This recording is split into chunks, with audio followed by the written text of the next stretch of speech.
You are listening to the C-Realm podcast. I am your host, KMO, and I am joined from Amsterdam by Chi.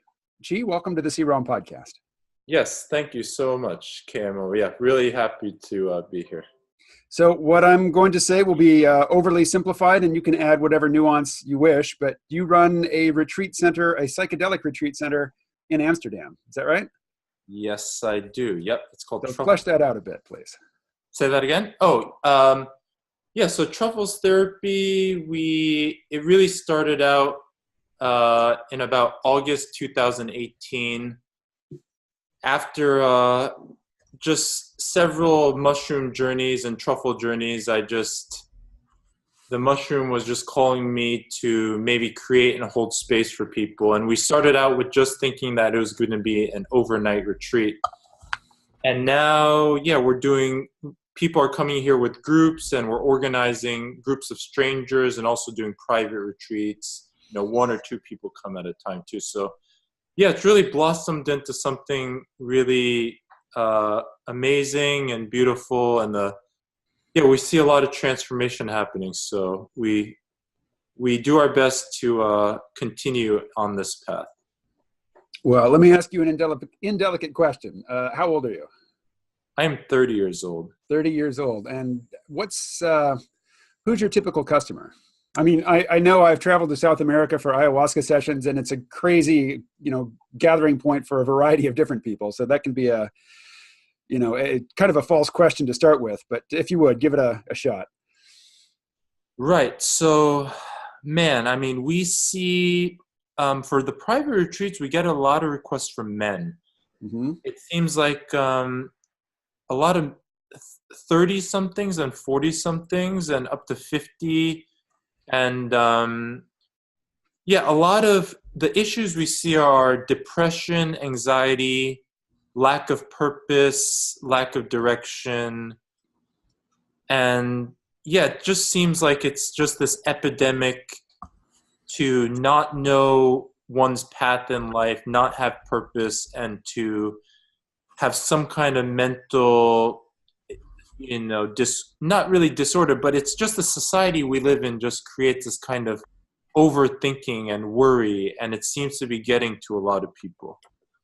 And a lot from the UK, Ireland, and the US are where we get most of our applicants. You are from New York City, is that right? Well, I was born in Mount Sinai Hospital in New York City. I lived on Long Island for about 13 years, almost 13 years, and then I moved out to Arizona and went to high school, college there, and now I'm 30. I mean, since I was 20, I've been traveling in and out of the U.S., just mostly nomadic, a few months at a time or a half year at a time here and there. And now it's the first time I've really felt sort of settled in one place in Amsterdam. Where else did your travels take you? Oh, man. I've done about 6 stints in California, 2 in Silicon Valley, 2 in Los Angeles. I've been, in and out of Arizona several times. I mean, Mexico, Guatemala, Nepal, India, Thailand, Burma. And a couple other states, and of course the UK once, and Japan a few times, and China. So yeah, all over. So your mother is Japanese, right? Yes, she is. Yeah, she was born in Tokyo. Japanese? Chotto, a little bit. I saw actually you lived in Japan, no? I did twice, but that was a long time ago. Okay, beautiful. Yeah, I've been to early Japan. 90s. Okay, beautiful. Yeah, I've been to Japan about 20 times. My mom used to take us nearly every summer. And it's a beautiful culture, and it's a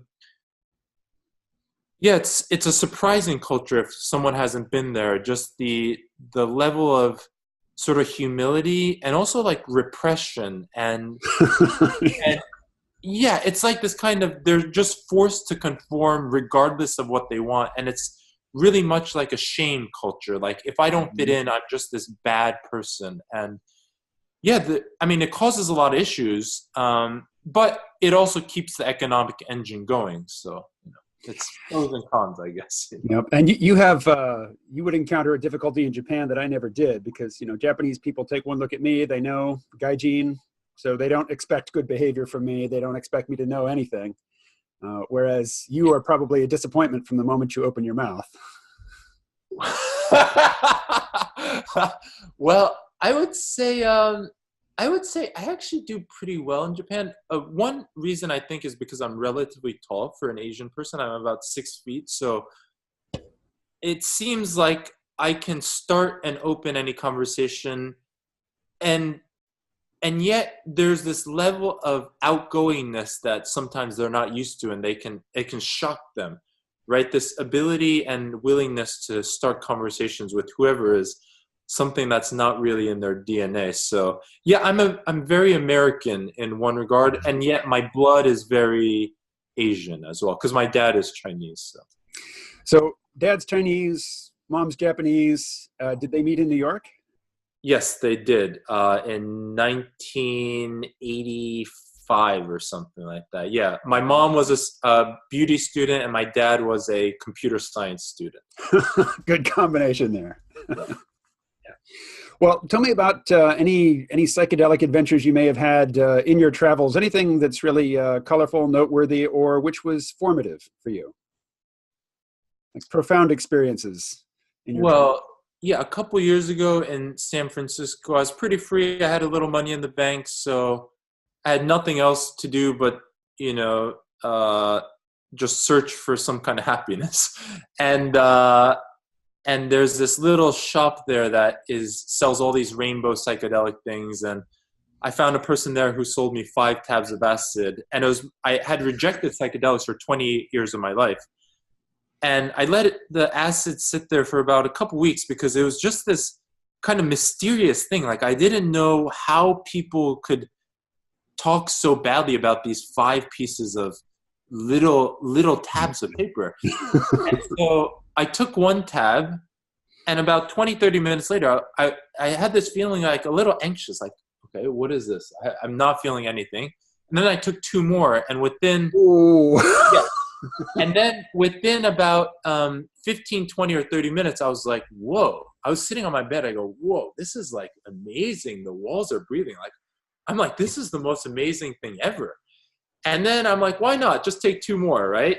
And and I had no idea what I was in for. And within 30, 45 minutes, I mean, you lose track of time, but I was deep into these mental structures in my mind, and I had no idea what was happening. And it was like this, and I had been I've been in and out of retreat maybe about 16 months by then, so silent retreat. And so part of me was prepared for the spiritual experience, but I can see how it's really dangerous for someone who has no idea what spirit is or God is. I mean, it can shock a person into this kind of realization. And so that was my first experience. And then last year in Thailand, there's actually a bar on this island called Koh Phangan called Amsterdam Bar. And my partner and I, we went there. They sell these mushroom shakes. And it was after that journey where I really started thinking like, wow, this is really miraculous, life-changing stuff. And there's got to be a way to share this. And so we started looking at retreats.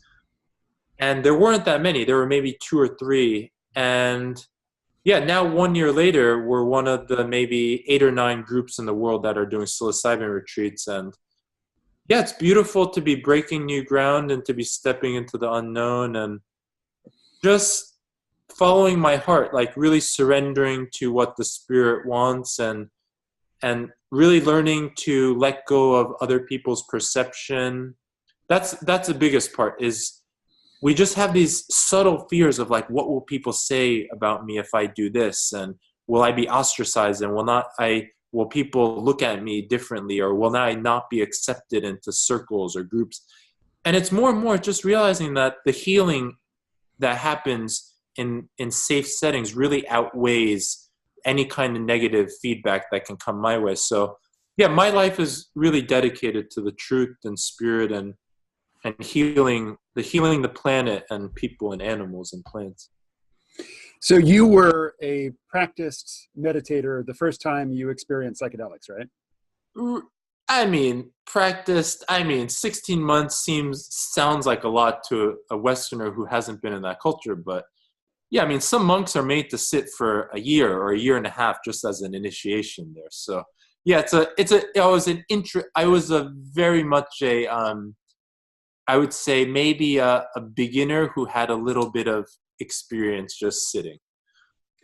Well, I imagine most people, when they first take psychedelics, don't have even that much experience with meditation. And I wonder what your opinion is on how the two practices mesh or relate to one another.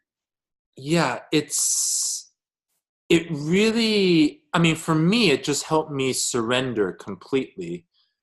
And yeah, I had searched so, I mean, I tried so hard on the path and it wasn't working. So it really, it really cleared out so many superficial layers. Like I was already at this stage where it was really existential crisis, you know, but I can see how, yeah, it's really important to be in a meditative state and to be aware of oneself. And I mean, I see it all the time as people take psychedelics and then they think they're some kind of guru or shaman.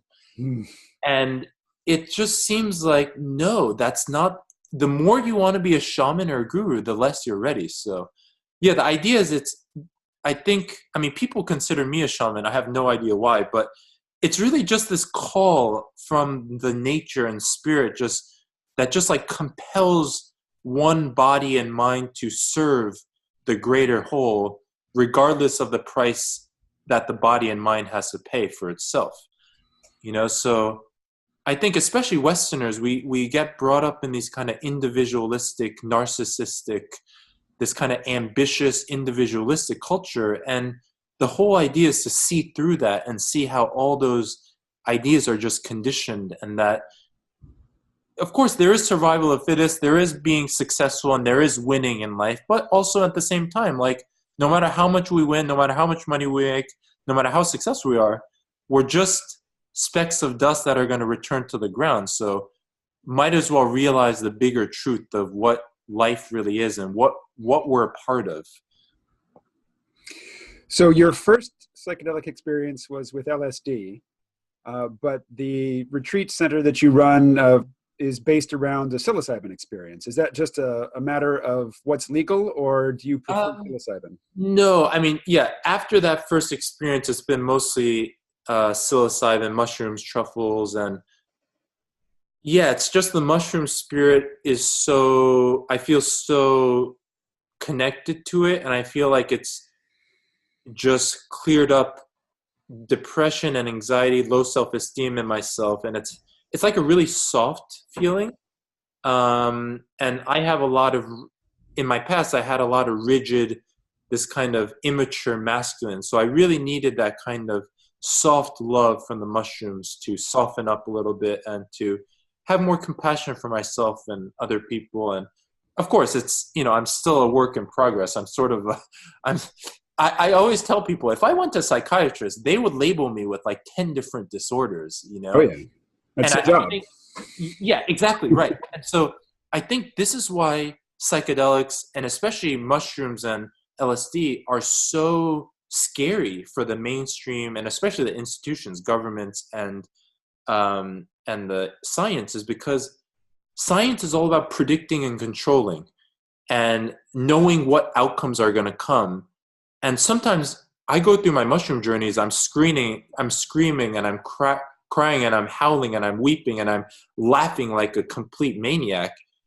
And it's really not something you can control or predict in anybody. So I think it's about questioning everything we've been taught and questioning all the institutions. And in my mind, everybody in the world needs to laugh a lot and to cry out all their deepest rage and frustration, sadness, because only from this place of clearing up our deep kind of deep-seated really fear and anger and sadness can we really create and be inspired from this kind of infinite place. When people come to your retreat center for an experience and it comes time to ingest the medicine, do you take it with them or do you remain sober? Yeah, I mean, we might take literally like a microdose just so that people feel like we're taking with them, but it's yeah, we're basically completely sober. I mean, people have different opinions on this, but for us, the safety of our participants and clients are number one. So we want to be purely like on, and we want to be ready to respond to any kind of situation that comes up. So yeah, and on a every month or every month and a half or 2 months, we do our own journeys, and because we carry a lot of trauma for people, we open up when we listen to people's deepest fears, and so yeah, it really hits our bodies, and so when it's time to do our journeys, I mean, especially me, I cry every time. I cry for all the people and all the suffering in the world. So yeah, it seems to be part of the calling is to continually cry for ourselves and for other people, and to really feel the pain people go through in their lives. The people that come to your retreat center, do they get a standard dose or do you adjust the dose depending on their body weight and their experience? Yeah, it's mostly intuition. It's really feeling into what the person is ready for and how open he or she is. And yeah, it's, the whole thing about measuring psychedelics and how many grams is just the modern creation. Like plants and these mushrooms, they just grow from the ground, and truffles come from the ground. So we just feel, and we help people connect to something that's beyond numbers. And then numbers don't seem to be so important. And of course we do weigh it out and everything, but it's really feeling into how much this person is ready to enter the field of intelligence. I'd like to hear more about your, I think it was in an island in Thailand where you first encountered psilocybin. What Um, happened after you drank that shake? well, that wasn't actually my first. That might have been my sixth or seventh or eighth Okay. journey. But that was one that I was resisting for quite a while. It had been quite a while, like 6 months or 7 months since I tried it last. And it was just this really heart opening thing where I just wailed and cried. And yeah, so it's really just, there are some journeys that really open us up to a whole level. It just seems like we're ready for it. It's like the mushroom and the truffles, they initiate us into their world, and they know how much people are ready for. And for me, it took that many journeys to really start realizing that this was bigger than myself. So yeah, it's a continual, every journey is just continually realizing how really small an individual human life is, and how we are just part of the whole, and how chasing my own pleasure is really just a distraction and a waste of time from the work, which is to be generous and to love and to practice joy and peace. Have all of your psychedelic experiences been positive, or have you had frightening or difficult experiences?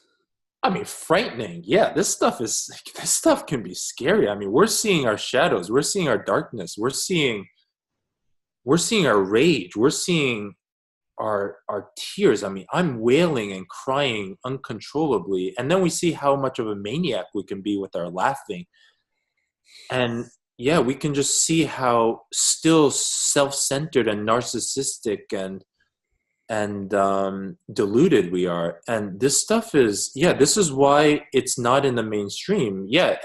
But it's getting there because people are finding ways to do it in safer settings and more therapeutic ways. But yeah, every journey I go through some frightening experiences. I mean, the mushrooms, the visions they can show about wars and destruction and empires coming and going and slavery and people leading people out of slavery and interstellar conflict and spaceships. And yeah, it's something from beyond this world. It's not something that people can just understand without doing it.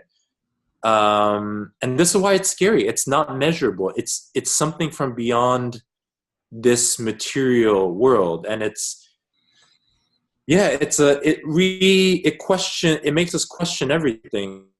And for most people, questioning everything is the scariest thing, especially once you have kids or family. Like, how can you question everything when you have to just go into work and grind and support yourself and a family? Like, there's no time for questioning, you know?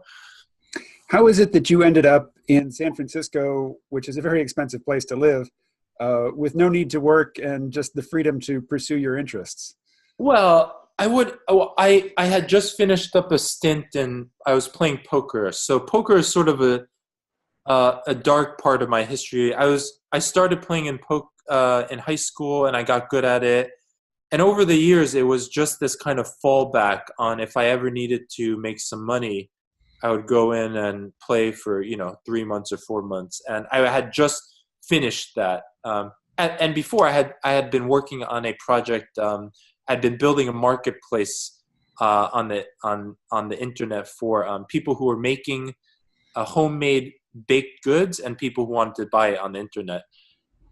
And that idea was a little too early for its time, and I'm still learning as an entrepreneur, so it didn't work out. And then I was in a bunch of debt because I had put everything on my credit card, so I had about $35,000 in credit card debt. And then I had played poker, made it all back, and I made a little extra, so I had a little free time after that little period of my life. Were you playing poker alone or were you part of a team? I was playing alone in the casinos with other people. Yeah, I was sort of I was a professional. Whatever professional poker player could be, I was that. And let me tell you, it's not a glorious lifestyle. It's one of the darkest ways to live one's life. So I mean, that's been really beautiful for me to see what real darkness is like, and to be in and out of that world for 10 years and then to come out of it and to realize, like, wow, the light is so beautiful and powerful, and I want to share the light with the people. I've been to Las Vegas, but I've never done psychedelics in Las Vegas. I imagine it would be, all the lights and things which are meant to be stimulating could be, a fun playground, but as you say, there's plenty of darkness there that could color the experience as well. Oh, Las Vegas might be one of the darkest places in the entire world. Yeah, that whole city is out to suck and extract from you. I never actually played too much in Las Vegas, maybe once or twice, but yeah, I was in California casinos, and also that comes to the point that a lot of these LSD and mushrooms and truffles, they're seen as sort of recreational drugs. And even the word drug is sort of misused in that sense, I think. But it feels to me that, and in my experience, that if the setting is proper, these are really spiritual tools that can help us open up our hearts and really heal our mental illnesses at a speed and with an effectiveness that is unseen in any other medicine. So, I mean, my whole focus is bringing the conversation around medicine. Like, what is medicine, right? What is a drug? What is harmful for us? What is beneficial for us? Are antidepressants that are prescribed by the psychiatrist, are they medicine or are they poison, right? Are mushrooms that grow from the ground, are they medicine or are they a drug or a poison? And why is there stigma? And why is it illegal to do something that can be so beneficial? And why are antidepressants, which are seen as some of the most harmful things now with, opiate addiction and people just not depending on this for their life, and all these withdrawals? I mean, what are the forces at play? And I think the more we delve into psychedelics and especially psilocybin, the more we question everything about authority and what we've been taught and institutions. Does science have my best interests at heart? Does the medical institution and hospitals, do they have my best interests at heart? And I know emphatically the answer is no. It's just having other people start questioning. Yeah, like what is who has my best interest? And what answer have you come up with? Well, we need to have each other's best interests. we as a Western society, we need to return to community and gathering in circles and giving everyone an equal voice and listening. And instead of this hierarchical, authoritarian, top-down model of I'm the expert and, everybody else doesn't know anything, it should be more everybody is a human being and everybody has a voice and everybody goes through suffering. And let's listen to the suffering, because this suffering is the reality of life. And the more we ignore suffering, the more it grows and the more it festers. And I mean, I come from a Buddhist background, and the Four Noble Truths: one, there is suffering or discontent. Two, the cause of suffering is desire or attachment. And third, the end of suffering comes from the end of desire. And the fourth is the path to the end of desire, which is seen as the Eight Noble Truths. Morality, concentration, and wisdom. And then that leads to Nibbana. But suffering. Everybody suffers. And so let's listen to this pain more. Let's not go intellectual. Let's not go theoretical. Let's come from the heart. Like, what's deep in our heart, and let's get that out into the open, so that it doesn't remain in people's bodies. It doesn't fester. It doesn't turn into diseases.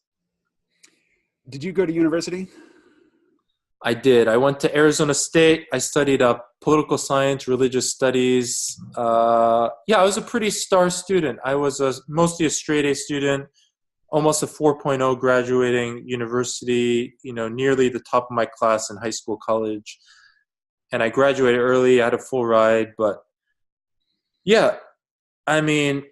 university. I don't think kids should go to university. I think they should learn how to build networks, and I think they should learn how to serve, and I think they should learn how to work and use social media for the good. I think they should be starting podcasts and be organizing events, learning how to work with people, building teams. This is the world now. I mean, university. What's university now? You're competing with the world. You start university with 50,000, 100,000 in debt. Doctors graduating with 500,000 in debt. Of course, they're going to have to sell their soul to the system. I mean, it takes doctors 10 years to pay off debt. They're 40, they're 40, 45 by the time they're paying off their debt. And these are the people that are supposed to be the healers of the society. So the system is broken, and young kids just need to take it into their own hands and learn from the internet, basically, because the world is changing so fast now that all the textbooks are basically outdated. I mean, textbooks are mostly just misinformation and just a skewed, biased view of how the world works. But we should really be teaching young kids how to work together to build ideas and concepts that can benefit humanity. You spent some time in Silicon Valley. What were you doing there? The first time I worked at this startup called GigWalk. Is it still in existence?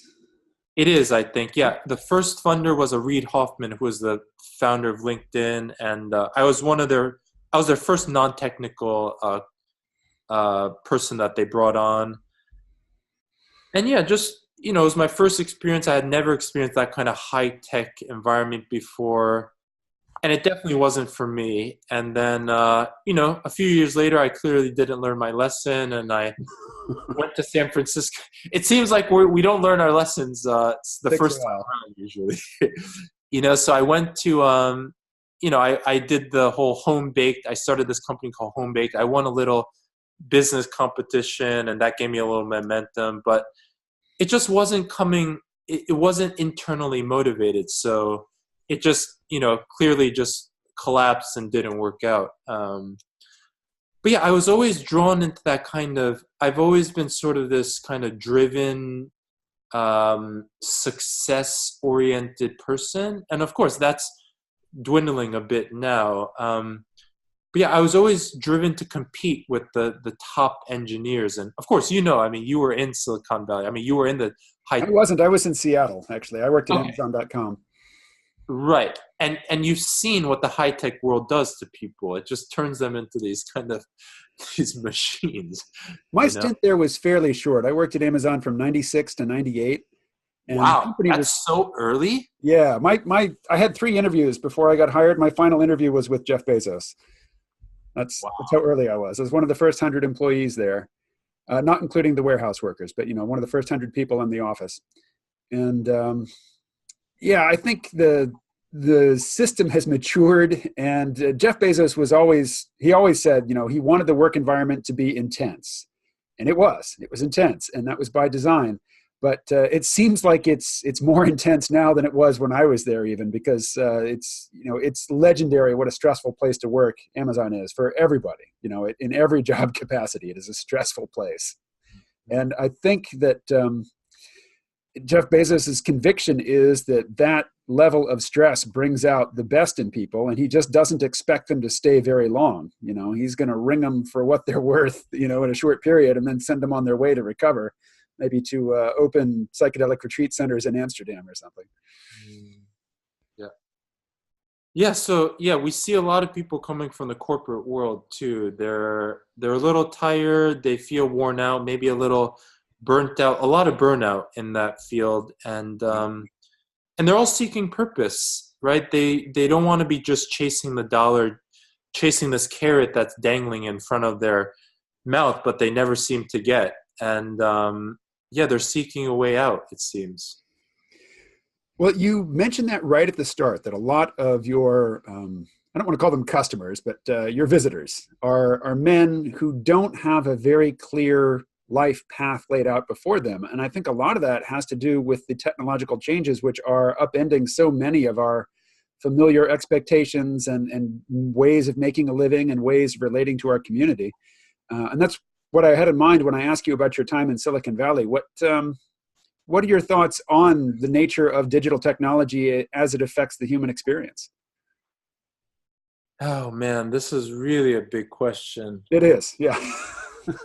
Well, first let me say that it can create a lot of mental illness, a lot of anxiety issues, a lot of self-esteem issues, a lot of depression. I mean, when I catch myself scrolling on Facebook for even like a minute, I go, what the heck am I doing with my life? Right? Like I have this path, but I get distracted by seeing what news articles are out there or what people are saying, or, and then you click on someone's profile, you go, oh wow, I haven't seen this person. What is this person doing? It just seems pointless.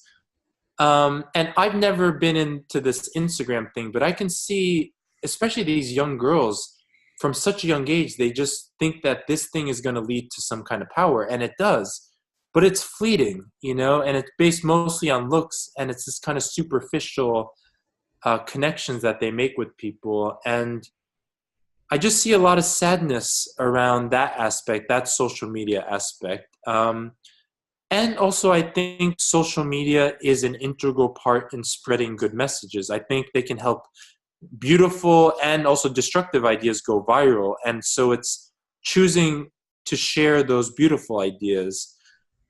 And yeah, one of the ideas is to spend more time in nature and away from the computer, away from technology, away from the phone. And a lot of the Silicon Valley executives, they don't let their kids, they send their kids to schools that don't have technology. I mean, there's something to this technology that doesn't necessarily make a person grow up in the most nurturing and this kind of natural way, But yeah,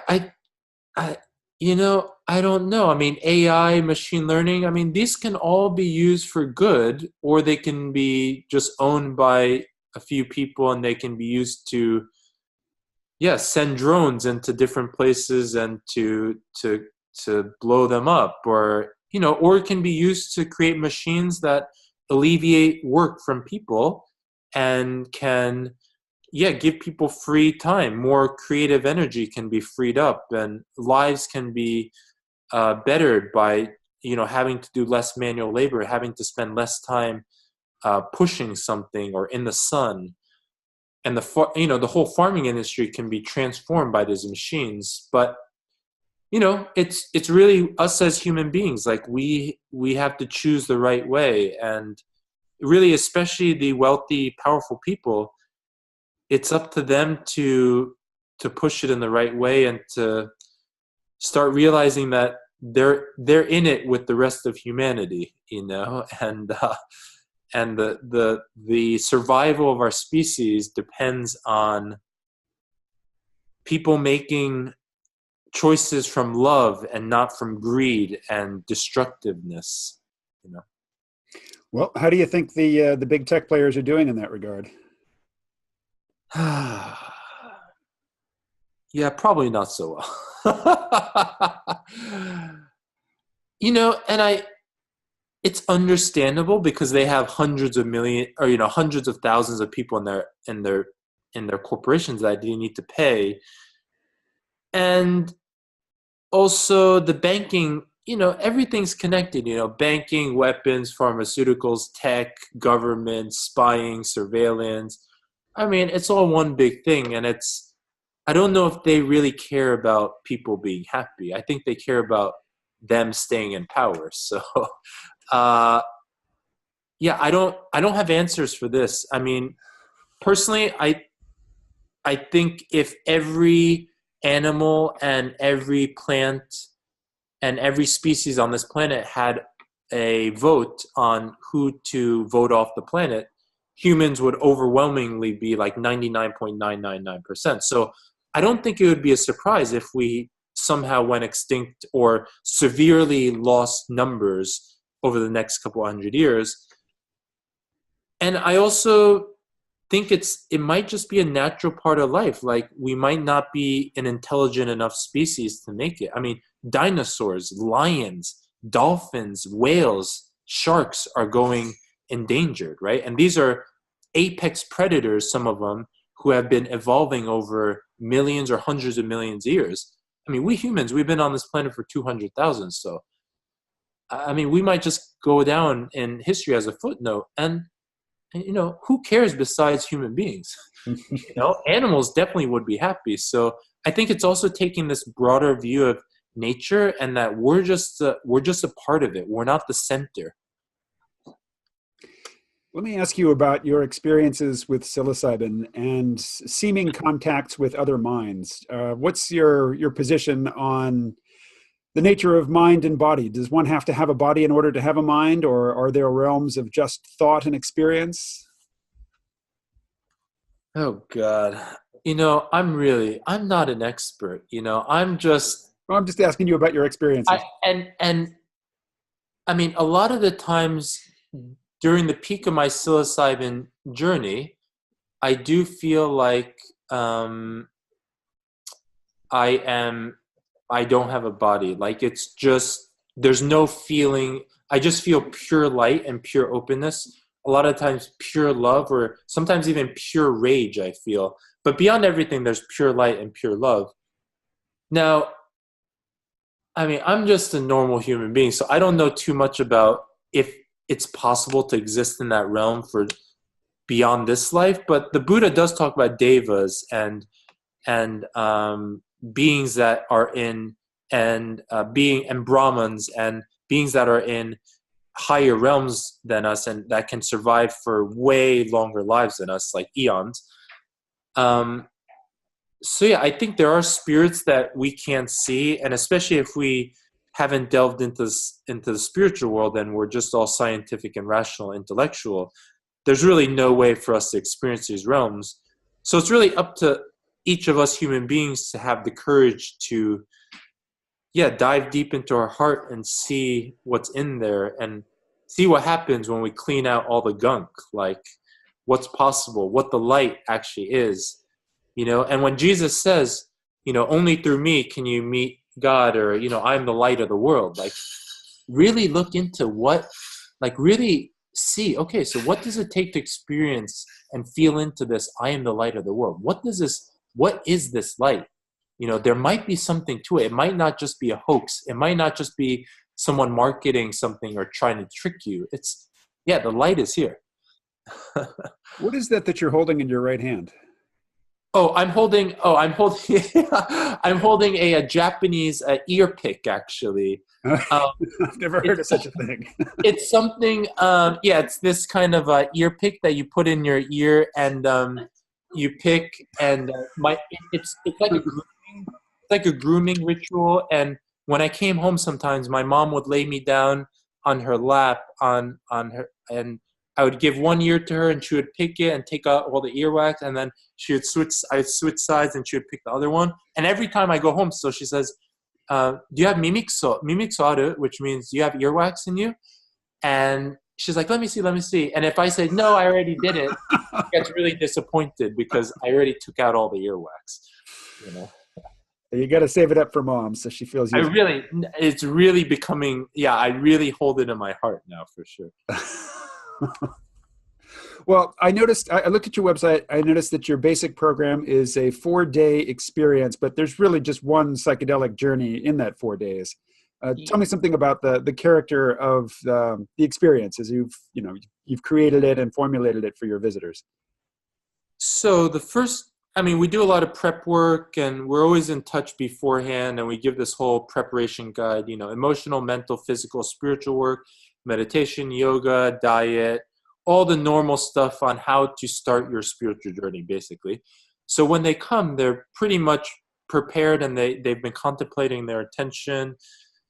So the first night is just relaxing, chatting. And then the second day is nature, yin yoga, meditation. And then in the evening, they have their journey. And then afterwards, it's eat, relax, talk, go to bed. And then the next day, the whole day is just integration, being with nature. Most people just want to talk for hours. So we just listen mostly. And then on that day, we also do a vision board where we write out and draw out what they want to see in their lives in the future, what their vision is for their lives, what they want to create. And then, and then and then they go to sleep. And then the fourth day in the morning, we have breakfast, we talk, we do a little closing circle, and we're out of the retreat by 12. And so, it's like a cushion we create for the experience, because the experience itself can be beautiful, but if the person is going straight back into the work world, or a world in which he or she doesn't have the mental or emotional support that she needs, he doesn't have anyone to talk to, they're going to fall right back into depression. And that's sort of what we want to avoid. And of course, after the journey, we do our best to stay open to any contact. Basically, once they've done a journey with us, they can contact us anytime, and as long as we're free, we'll make time for people.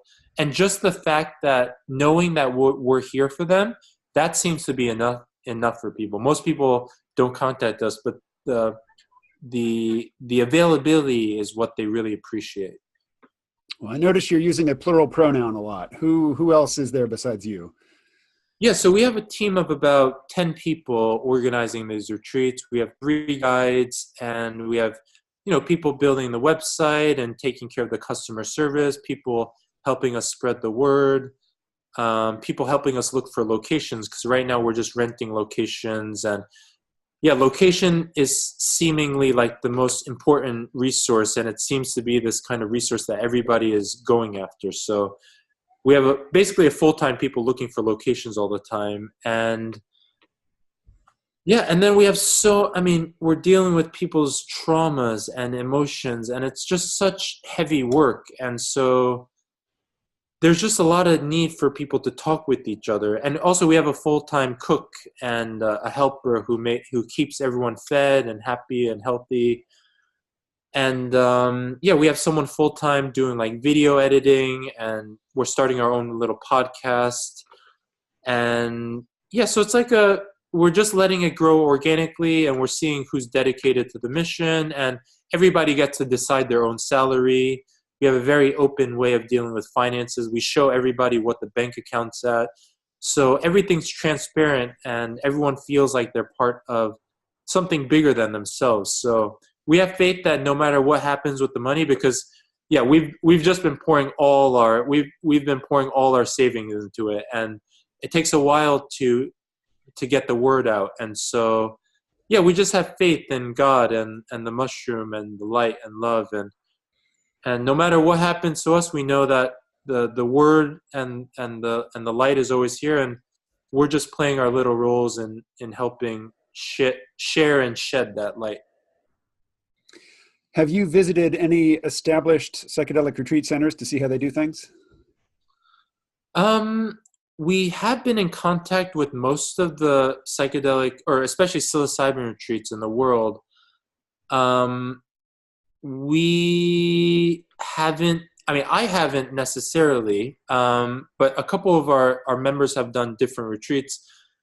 And for me, I mean, I spent so much time in monasteries and retreat centers in the Buddhist tradition. So it's that kind of, the most important is the space and the love. And people are going to go through these sometimes scary and frightening and also amazing experiences. And it's just being able to be there for them when they need, when before and after their journey, when they feel like they're babies, and really taking this non-directive approach and having trust in their inner healing intelligence, and not telling people that they're this or that they have this condition or that condition, not putting people in boxes, just letting people be free and expressing themselves. And we've held space for about 60 people now, so it seems like we're really uh, getting a little more experience, and it seems that no one in the psilocybin space is really has too much experience, and everyone's a newbie. So we're doing our best to stay humble and to learn from other people, and we're always open to advice from everybody, basically. Amsterdam is a bit of a magnet for people who are into drugs and not necessarily in the most spiritually oriented sort of way. Yeah. What's your connection to that side of the Amsterdam scene? Oh gosh, I mean, and that's why we also have a website called tripsitters.org, which is just harm reduction and education. And we want everybody to have safe healing experiences. And it's just shifting the perspective around ceremony and drugs and medicine and magic truffles and psilocybin, and just using different words, because I think if people use the word medicine or sacrament, they have a different feeling than just party and drug. And so I also think it's it's on us to educate the smart shops as well that sell these things, and the online stores that sell these things, is um, yeah, let's help heal the humanity. Like, we're not just trying to sell a packet of magic truffles for 20 euros. Let's add some kind of healing to it. Let's add some kind of education to it. And most of them do on the surface level, but yeah, like I just saw a sign the other day, and it said get your party fuel here, and it had a picture of magic mushrooms. So yeah, see, that's where the harm can come from, is the people doing it recreationally without people they trust, in just the party setting or with alcohol. That's when they have these bad experiences. And yeah, we just pour our energy into doing whatever we can to spread the message of healing journeys, and we just hope it trickles from one person to the other. Well, it's about time that we wrap things up, but let me give you an opportunity to say anything that hasn't been said yet that you think is important. Yeah, yeah, really thank you, KMO, for having us here, and we really appreciate any everybody who has advice or who can support us in any way with any kind of service. Or yeah, we're always looking to bring on the best people, therapists, doctors in this field, and also tech experts as well, because basically everything is technology nowadays, and it's nearly impossible to build any kind of operations without some people who are good at technology. And yeah, just stay safe, and let's shift the conversation around truffles and psilocybin and psychedelics, and let's take it out of the underworld of psychedelic subculture, and let's bring it into the mainstream, because people need this to heal. And if done in a safe setting with the properly trained professionals, doctors, therapists, this stuff can really change how humanity looks at itself and at the rest of nature. All right. Very good. Chi, thank you very much. Thank you so much, KMO. We'll stay in touch. Thank you. Bye-bye.